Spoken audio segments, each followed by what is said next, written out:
Sir आप अपना परिचय देंगे?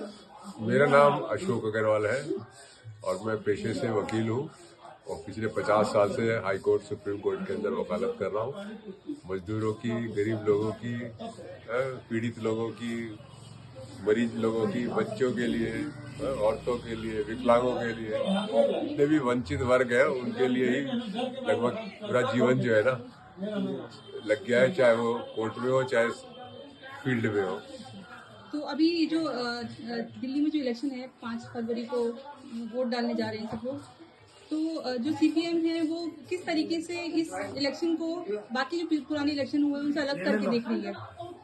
नहीं, देखिए अभी तो अशोक अग्रवाल खड़े हैं, तो कुछ तो फर्क है पहले से है, और पूरे जोश भी है, लोगों में भी जोश है, पार्टी में भी हमारे जोश है। तो एक एडवांस सिचुएशन में हम लोग काम कर रहे हैं और बड़ी उम्मीद से काम कर रहे हैं कि लोग हमें जिताएंगे यहाँ पर। तो जैसे जो पुराने यहाँ पर एमएलए रहे हैं, बीजेपी के जैसे एमएलए रहे हैं यहाँ पर पिछले कई सालों से, तो उनके काम के बारे में बताएं कि किस तरीके का काम है जो आपको लगता है कि अगर आप सत्ता में आते हैं तो आप उनसे अलग वो काम कर पाएंगे या करेंगे? देखिए यहाँ पे बीजेपी के भी हैं और श्री राम कॉलोनी में अगर लेंगे तो काउंसलर आम आदमी पार्टी के भी हैं। तो ये इन लोगों ने अपने टेन्योर के अंदर लोगों की कोई भी प्रॉब्लम को ना सॉल्व नहीं किया और आज इनकी ये हालत है कि ये इलाके में घूम भी नहीं सकते। और एक को तो बिस्ट को तो उन्होंने चेंज ही कर दिया यहाँ से, पहले वाले एमएलए को जो 20-25 साल से है एमएलए था। तो यहाँ पे आप देखोगे जो हालत है लोगों की, सड़कों की हालत देखिए, आप पैदल भी नहीं चल सकते, गाड़ी मोटर तो अलग बात है। नाले ओवरफ्लो कर रहे हैं, बाहर निकल रहे हैं, पानी की सुविधा नहीं है, जो पानी भी आता है वो पीने लायक नहीं है।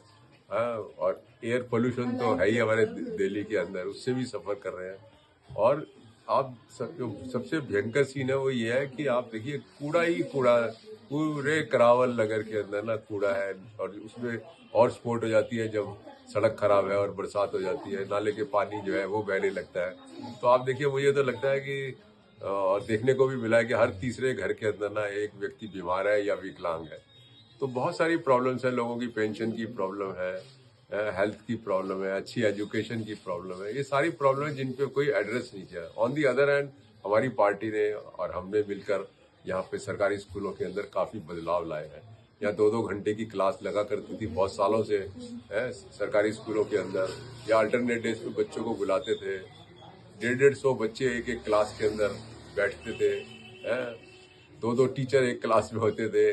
फर्नीचर जो है डेस्क तक टूटे हुए हैं। तो ऐसी स्थिति के अंदर हम लोगों ने इंटरवेंशन किया, कोर्ट से इंटरवेंशन कराया और उससे कुछ चीज़ें बदली हैं। बुक्स पूरे साल नहीं देते थे, अब अगर बुक्स सारे साल बच्चों को नहीं दोगे तो क्या पढ़ाई होगी। 30% जो है गैर हाजिरी, जो एनरोल्ड बच्चे उनका 30% बच्चा आता ही नहीं है स्कूल को। उस प्रॉब्लम को आप एड्रेस नहीं कर रहे हैं। आउट ऑफ स्कूल चिल्ड्रन इतना बड़ा नंबर है, चाइल्ड लेबर है यहाँ पे, उसको आप एड्रेस नहीं कर रहे। सारे बच्चे स्कूल में होने चाहिए, सब बच्चों को अच्छी एजुकेशन चाहिए। हेल्थ के मामले में भी बुरी हालत है, आज लोगों को ना दवाई मिल रही है ना इलाज मिल रहा है।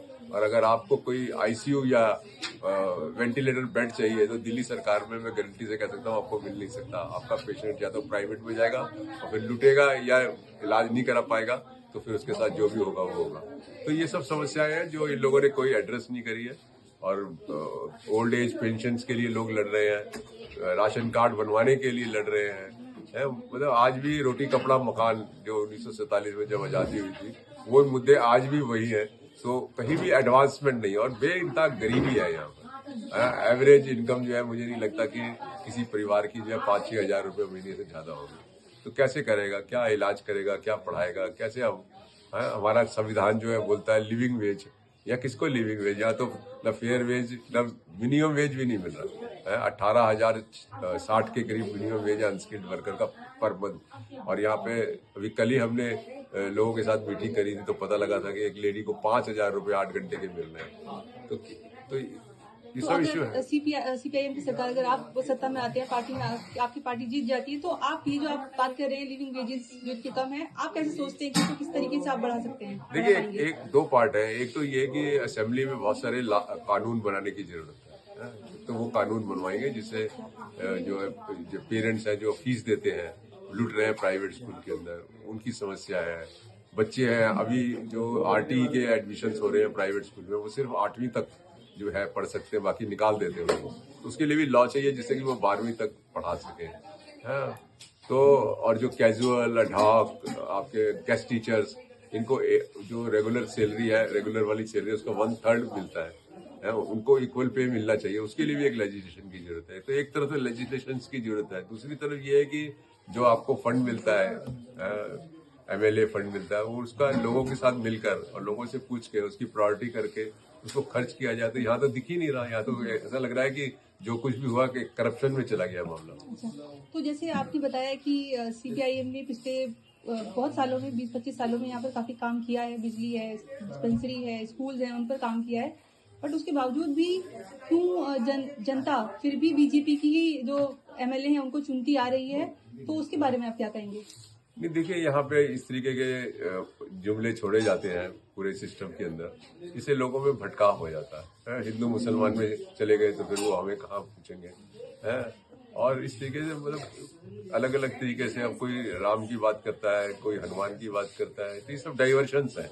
तो वो डाइवर्शंस की वजह से जो है वो कई बार हम लोगों को, हम या तो कनेक्ट नहीं हो पाते उनसे, और या वो हमको समझ नहीं पाते। लेकिन बट हम कोशिश कर रहे हैं। अच्छा। और आने वाले वक्त में, क्योंकि इसके अलावा कोई चारा नहीं है, ये जो मजदूर वर्ग है, और यहाँ तो 90% से भी ज्यादा मजदूर वर्ग है जिसका शोषण हो रहा है, तो इनके लिए तो हमारी पार्टी ही बेस्ट पार्टी है, और ये इनकी अपनी पार्टी है। तो ये जो एक सोई हुई कॉन्शियंस है मजदूर की या फिर जो गरीब तबका है कि इतनी मजबूरी के बावजूद भी और इतनी खराब हालत के बावजूद भी वो पार्टी वही चुनती है या फिर भी मजहब के नाम पर कहीं ना कहीं भटक जाती है, तो उनके लिए आप क्या आपका मैसेज होगा? या से पूछ के उसकी प्रायोरिटी करके उसको खर्च किया जाए। तो यहाँ तो दिख ही नहीं रहा, यहाँ तो ऐसा लग रहा है कि जो कुछ भी हुआ कि करप्शन में चला गया मामला। अच्छा, तो जैसे आपने बताया कि सीपीआईएम ने पिछले बहुत सालों में 20-25 सालों में यहाँ पर काफी काम किया है, बिजली है, डिस्पेंसरी है, स्कूल्स हैं, उन पर काम किया है, बट उसके बावजूद भी क्यों जनता फिर भी बीजेपी की ही जो एमएलए हैं उनको चुनती आ रही है, तो उसके बारे में आप क्या कहेंगे? नहीं, देखिए यहाँ पे इस तरीके के जुमले छोड़े जाते हैं पूरे सिस्टम के अंदर, इससे लोगों में भटकाव हो जाता है। हिंदू मुसलमान में चले गए तो फिर वो हमें कहाँ पूछेंगे, है। और इस तरीके से मतलब अलग अलग तरीके से अब कोई राम की बात करता है, कोई हनुमान की बात करता है, तो ये सब डाइवर्शंस है। तो वो डाइवर्शंस की वजह से जो है वो कई बार हम लोगों को, हम या तो कनेक्ट नहीं हो पाते उनसे, और या वो हमको समझ नहीं पाते। लेकिन बट हम कोशिश कर रहे हैं। अच्छा। और आने वाले वक्त में, क्योंकि इसके अलावा कोई चारा नहीं है, ये जो मजदूर वर्ग है, और यहाँ तो 90% से भी ज्यादा मजदूर वर्ग है जिसका शोषण हो रहा है, तो इनके लिए तो हमारी पार्टी ही बेस्ट पार्टी है, और ये इनकी अपनी पार्टी है। तो ये जो एक सोई हुई कॉन्शियंस है मजदूर की या फिर जो गरीब तबका है कि इतनी मजबूरी के बावजूद भी और इतनी खराब हालत के बावजूद भी वो पार्टी वही चुनती है या फिर भी मजहब के नाम पर कहीं ना कहीं भटक जाती है, तो उनके लिए आप क्या आपका मैसेज होगा या किस तरीके से आप चाहेंगे कि उनको वापस मतलब या रोका जाए उस तरफ जाने से? देखिए, इसमें दो तरीके की एक्सरसाइज की जरूरत है। एक तो इन लोगों के साथ मिलकर इनके मुद्दों पे संघर्ष किया जाए, और दूसरा उस संघर्ष के प्रोसेस में इनको एजुकेट किया जाए।